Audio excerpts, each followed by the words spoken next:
आज आप लोगों को एग्जाम्पल नंबर 15 हम बताएंगे डिटर्मिनेंट में। एक्सरसाइज 4.2 का एग्जाम्पल 15 देखिए, ठीक है। तो इसमें कह रहा है कि यदि एक्स वाई जेड विभिन्न हो, एक्स वाई जेड डिफरेंट हो और delta is equal to this determinant is equal to 0, ये दिया हुआ है, ये भी दिया हुआ है। इसका ध्यान दीजिएगा, ये आपका बहुत यूजफुल चीज है। एक्स वाई जेड डिफरेंट है, ये भी दिया है और डेल्टा इज इक्वल टू 0 दिया हुआ है। तो इसके आधार पर हमको दिखाना है 1 plus x y z equal to 0, ठीक है। इसको हम सिद्ध करके चलते हैं, देखिएगा प्रूफ। पहले हम इसको लेके चलिए, डेल्टा इज इक्वल टू जो दिया हुआ है x y z, x square y square z square 1 plus x cube 1 plus y cube 1 plus z cube. इसको बाय प्रॉपर्टी हम दो सारणी में तोड़ सकते हैं, प्रगुण से, प्रगुण से। इसको हम दो सारणी में तोड़ेंगे। कैसे देखिए, x y z x square y square z square 1 1 1, एक सारणी हो गया। ये एक ले लिए पहले सारणी में, धन दूसरा सारणी देखिए, यही एक्स वाई, ये तो सेम रहेगा ना, C1 C2, x y z x square y square z square x cube y cube और जेड क्यूब, ठीक। अब देखिए, आप इसमें से एक्स कॉमन ले सकते हैं, तीनों में एक्स है, इसमें से वाई कॉमन ले सकते हैं, इसमें से जेड कॉमन ले सकते हैं, ठीक है। तो हम यहां करें, नीचे आप हो सकता दिखाई ना पड़े, तो ये वाला उतार ले, ये वाला x y z x square y square z square 1 1 1। तो R1 से x, R2 से y, R3 से z कॉमन लेंगे, तो x y z ये कॉमन हो गया। तो क्या बचा, 1 x square 1 x square 1 y square 1 z square, ठीक है। अब आप देखिए, दोनों सेम तो नहीं है, मतलब एलिमेंट सेम नजर आ रहे हैं, लेकिन इसमें देखिए ये आपका कॉलम 3 है, ये कॉलम 2 है, यहाँ 1 1 कॉलम 1 है, कॉलम 3 है, तो दोनों को सेम बनाए हैं। कैसे बनाएंगे, पहले हम देखिए इसमें C2 और C3 को इंटरचेंज करेंगे, C2 और C3 को इंटरचेंज करने जा रहा है इसमें। तो जब एक इंटरचेंज होता है तो माइनस का फर्क पड़ जाता है, एक्स वाई जेड ये रहने दीजिए, इसको इंटरचेंज करना है, C2 C3 पारस्परिक, इसमें नहीं, कोई ऐसे रहने दीजिए, एक यहां आ गया, एक एक एक, x square y square z square, और ये आपका एक्स वाई जेड, इसको उतार लीजिए, एक एक एक x y z x square y square z square. क्या किया है, C2 को C3 की जगह ले गए और C3 को C2 की जगह, एक बार करने से माइनस का फर्क पड़ेगा। अब पुनः C1 और C2 को इंटरचेंज करिए, मतलब C2 को C1 के स्थान पर और C1 को C2 के स्थान पर ले जाएंगे, तो फिर एक बार माइनस का फर्क पड़ेगा। जितनी बार हम कॉलम को इंटरचेंज करते हैं उतनी बार डिटर्मिनेंट में माइनस का प्रभाव पड़ता है। तो ऐसा इसलिए कर रहे हैं ताकि इस सारणी के बराबर, इस सारणी के जैसा ये भी सारणी बन जाए। तो कॉमन ले लेंगे, देखिए इसको मिटा दे रहा है,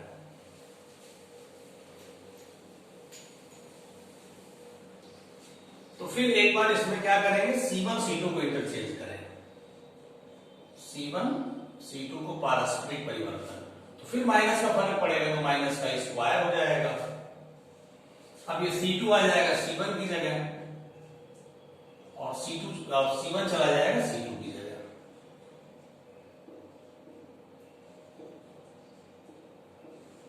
प्लस एक्स वाई जेड, ये उतार लीजिए, ये वाली चीज यहां उतार दें, 1 1 1 x y z x square y square z square.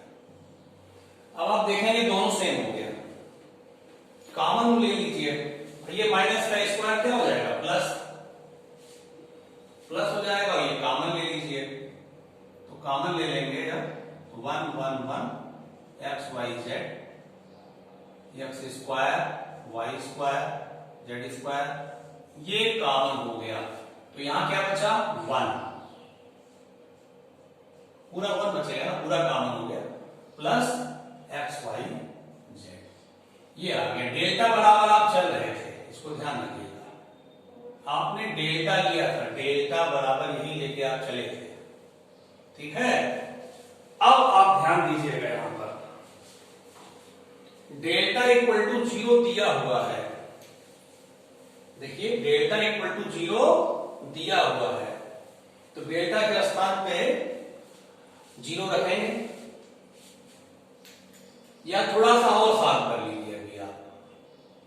अब देखिए 3 बार 1 बन गया ना, तो 2 बार 0 बना लीजिए, कैसे, R1 माइनस R2, पहले थोड़ा और काम कर लीजिए, R2 में से R3 घटा दीजिए, पुराना काम है ये तो जानते हैं आप, R1 में से R2 हो जाएगा 0, x minus y x square minus y square, 0 y minus z y square minus z square, 1 z z square, और यहां पे 1 प्लस एक्स वाई जेड।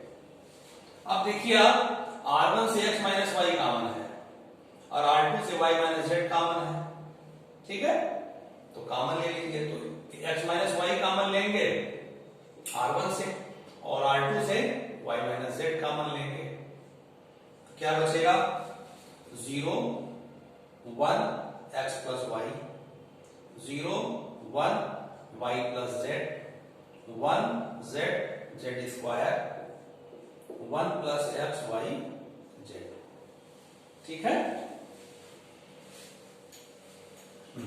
अब देखिए, अब आप प्रसार कर दीजिए 1 को लेके, एक्सपैंड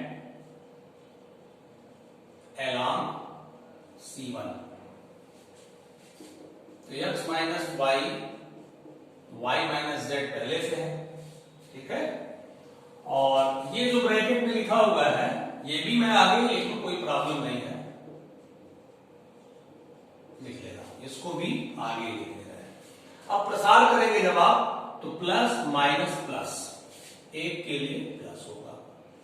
अब इससे होने वाली ये जाने वाली पंक्ति छोड़ दीजिए और कॉलम छोड़ दीजिए, क्या बचा 1 x plus y 1 y plus z, तो ये आपका x minus y y minus z 1 plus x y z, और ये हो जाएगा y plus z minus x minus y, ये तो y y कट गया, ठीक है, तो बच गया, तो इसको हम सबसे पहले इसी को लिख ले रहे हैं, 1 plus x y z x minus y y minus z और जेड माइनस एक्स। अब थोड़ा समझने की बात है, डेल्टा बराबर आप चल रहे थे, ठीक है, डेल्टा इक्वल टू 0 दिया हुआ है, ठीक है, 0 कर दीजिए, डेल्टा इक्वल टू 0,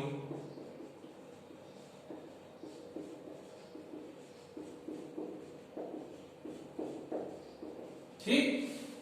तो अब देखिए इसका यूज होगा, कह रहा है एक्स वाई जेड डिफरेंट है, इतने का पूरे का जो मान है वो 0 आ रहा है, ये पूरा का पूरा मान 0 कब होगा।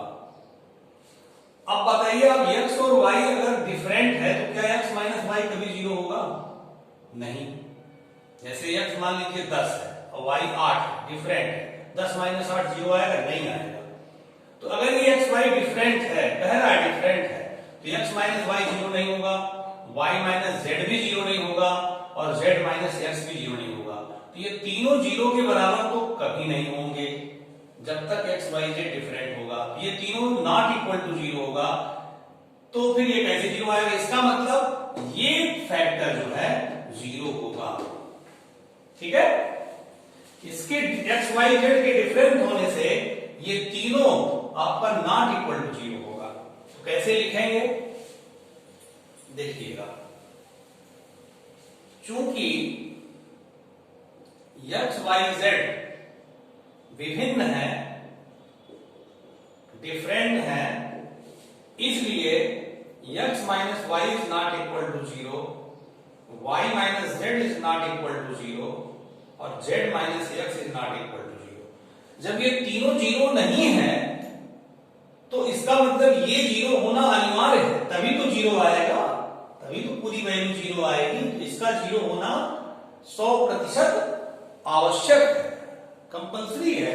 अगर ये तीनों नॉट इक्वल टू 0, इसका मतलब हो गया अतः 1 plus x y z equal to 0, ये प्रूव हो गया।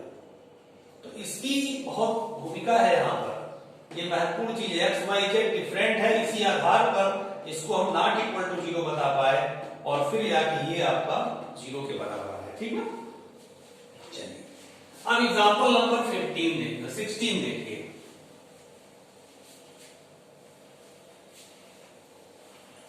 इंपॉर्टेंट एग्जांपल है ये दोनों, बोर्ड में फुल मार्क्स से पूछा जा सकता है पूरे नंबर में। देखिए एग्जांपल नंबर 16 क्या है इसको मैं बता रहा हूं। 16 एलएचएस हम उतार रहे हैं। 1 प्लस ए 1 1 1 1 प्लस बी 1 1 1 1 प्लस सी। जो प्रूव करना है उसको एक बार मैं लिख दे रहा हूं। ABC 1 plus 1 upon A 1 upon B 1 upon C equal to ABC plus BC plus C A plus A B, ये सिद्ध करना है। ठीक है, देखिए दोनों सेम है, ये दोनों सेम है, क्योंकि अभी आप एबीसी अंदर करिए, एबीसी में एक का बड़ा होगा एबीसी, एबीसी यहां ले जाइए बीसी आएगा, फिर यहां ले जाइए सी आएगा, फिर यहां ले जाइए ए बी आएगा, तो दोनों सेम है। ये सिद्ध करवाया चाहे ये सिद्ध करवाया एग्जाम में, कोई प्रॉब्लम नहीं। तो मैं इसको इरेज कर दे रहा हूं, यही लाना है। देखिए कैसे होगा, बहुत अच्छा क्वेश्चन होता है। इसमें आप R1 से या C1 से, R1 से या C1 से, जिसके साथ व्यवहार करें दोनों से आ जाएगा। ठीक है, तो R1 से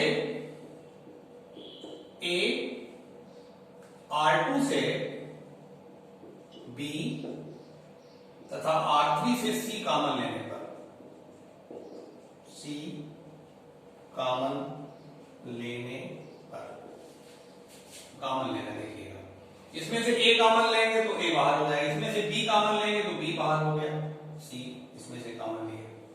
तो जब इसमें से A कॉमन लिया क्या बचा? 1 अपॉन A प्लस 1। A इसमें है 1 अपॉन A प्लस 1, ये 1 अपॉन A, ये भी 1 अपॉन A। इसमें से B कॉमन लीजिए, 1 upon B, 1 upon B plus 1, 1 upon B। इसमें से C कॉमन लेना है, 1 upon C, 1 upon C, 1 upon C plus 1। आप सोच रहे होंगे कि इतना अच्छा एक था तो फिर कॉमन क्यों ले रहे हैं? कॉमन जब लेंगे तभी तो 1 upon A, 1 upon B, 1 upon C बनेगा। क्योंकि प्रूव करने में आपका देखेंगे आप 1 upon A, 1 upon B, 1 upon C आया हुआ है, तो वो लाने के लिए ऐसा काम करना पड़ रहा है। अब क्या करें देखिएगा, अब हम R1 में R2 R3 जोड़ देंगे, R1 में R2 R3 जोड़ेंगे, इस R1 में R2 को और R3 लिया के जोड़ देंगे, तो क्या आएगा देखिए, ABC R1 में जोड़ेंगे तो क्या हो जाएगा, 1 plus 1 upon A plus 1 1/b plus 1/c, ये भी हो जाएगा 1 plus 1/a plus 1/b plus 1/c। फिर आगे 1 plus 1/a plus 1/b plus 1/c। ठीक है, और ये आपका सेम वैसे रहने दीजिए, c 1/b plus 1 1/c 1/b 1/c plus 1। ठीक है, अब देखिए आप R1 से सेम आपका यही कॉमन हो जाएगा। R1 से कॉमन लिखने की कोई ज्यादा यहां जरूरत नहीं, स्पष्ट दिखाई पड़ रहा है ना, तो नहीं भी लिखेंगे यहां चल जाएगा।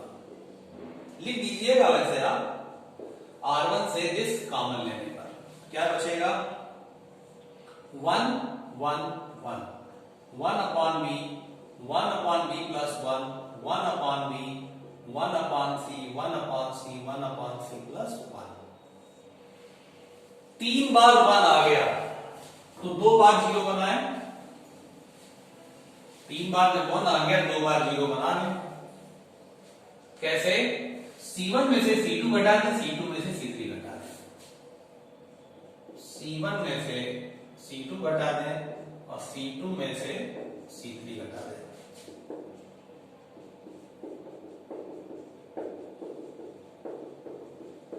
ठीक है, 0 हो जाएगा, ये -1 हो जाएगा, 0 हो जाएगा, 0 1 -1 1 1/b 1/c प्लस 1। अब एक्सपेंड along R1, इसको लेके एक्सपेंड कर दें, ABC। ठीक है, प्लस माइनस प्लस, देखिए ये छोड़ दीजिए आप, कॉलम ये पंक्ति, क्या हो जाएगा 1 1 माइनस 0 1 आ गया। ठीक है, तो ये आपका 1 बड़े 1 हो जाएगा। इस देखिए प्रूव हो चुका है, ABC 1 plus 1/a plus 1/b plus 1/c prove हो गया। अब इसको आप जब अंदर कर देंगे तो प्रूफ लिख दीजिए, प्रूव्ड। अंदर करेंगे ABC into 1 ABC upon a BC CA plus AB, ये प्रूव हो गया। ठीक है, ये आपका एग्जांपल नंबर 16 हो गया। तो एग्जांपल 15 और 16 काफी इंपॉर्टेंट है, बोर्ड एग्जाम में आप उसको दोहरा कर ही जाएंगे। अब देखिए मैं आपको जो एक्सरसाइज का 15 क्वेश्चन था उसको ही बता दूं, इसको नोट कर लीजिएगा। ठीक है,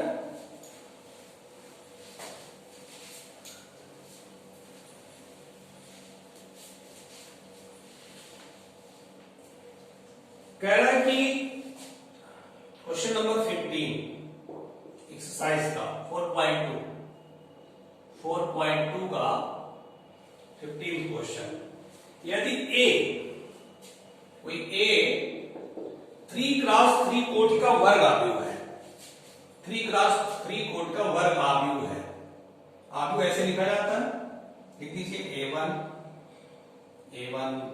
A2 A3 B1 B2 B3 C1 C2 C3। ठीक है, 3x3 का मतलब 3 पंक्ति और 3 स्तंभ, एक वर्ग आव्यूह है। तो कह रहा है कि डिटर्मिनेंट के A का मान कितना होगा। ठीक है, इसकी वैल्यू पूछ रहे हैं व्हाट। तो पहले आप K निकालिए। तो आपको मालूम है कि जब हम आव्यूह में किसी भी अदिश का गुणा कराते हैं तो आव्यूह के सभी अवयवों में उसका गुणा होता है, कि अंदर जाएगा, KA1 KB1 KC1 KA2 KB2 और KC2 KA3 KA3 KB3 KC3। आव्यूह में जब अंदर जाता है तो सभी अवयवों में गुणा होता है। ठीक है, और सारणी में जब जाता है तो किसी एक पंक्ति या किसी एक कॉलम में जाता है, ये अंतर है। ये K निकल गया, अब आप जब इसका डिटर्मिनेंट लिखेंगे, यहां पे डिटर्मिनेंट लिखेंगे के ए, ऐसे डिटर्मिनेंट का फॉर्म। अब ये मोड़ेंगे नहीं, के ए वन, के ए टू, के ए थ्री, के बी वन, के बी टू, के बी थ्री, के सी वन, के सी टू, के सी थ्री। जब डिटर्मिनेंट फॉर्म हो गया ये, तो अब आप एक कॉलम में से के कॉमन लेंगे या एक पंक्ति में से के कॉमन लेंगे तो बाहर आ जाएगा। एक पंक्ति में से के कॉमन लेंगे तो के, दूसरे से कॉमन लेंगे तो के स्क्वायर, तीसरे से कॉमन लेंगे तो के क्यूब हो जाएगा। तो के क्यूब हो गया बाहर आकर के। तो क्या बचा? A1, A2, A3, B1, B2, B3, C1, C2, C3। और ये आपका क्या है? डिटर्मिनेंट ऑफ ए। ये आपका है, ये चीज डिटर्मिनेंट ऑफ ए। इसमें आपका विकल्प सही है, सी विकल्प सही है। ठीक है, सी विकल्प आपका सही है। 16वां में कह रहे हैं कि निम्नलिखित में से कौन सा कथन सही है? तो सारणिक एक वर्ग आव्यूह है? नहीं, सारणिक एक आव्यूह नहीं है, पहला गलत है। वर्ग आव्यूह सारणिक होता है लेकिन सारणिक वर्ग आव्यूह नहीं, पहला गलत है। दूसरा, सारणिक एक आव्यूह से संबद्ध एक संख्या है, ये भी नहीं सही है। सारणिक एक वर्ग आव्यूह से संबद्ध एक संख्या। सारणिक जो है एक वर्ग आव्यूह से बनता है और जब सारणिक को हम सॉल्व करते हैं तो एक संख्या प्राप्त होती है। तो 16वां में सी सही है। ठीक है, 16वां में आपका सी विकल्प सही है। तो ये आपका चैप्टर समाप्त हो गया। नेक्स्ट चैप्टर आपको अगली वीडियो में मिलेगा और बाकी एग्जाम्पल इजी हैं, उसको लगा लीजिएगा। अगर दिक्कत होगी तो उसको पूछ सकते हैं। तो मैं कल अब 4.3 अगले वीडियो में डालूंगा और उम्मीद है कि आप लोग अच्छे से पढ़ रहे होंगे। ठीक है, नेक्स्ट वीडियो मिलेंगे। ओके बेटा।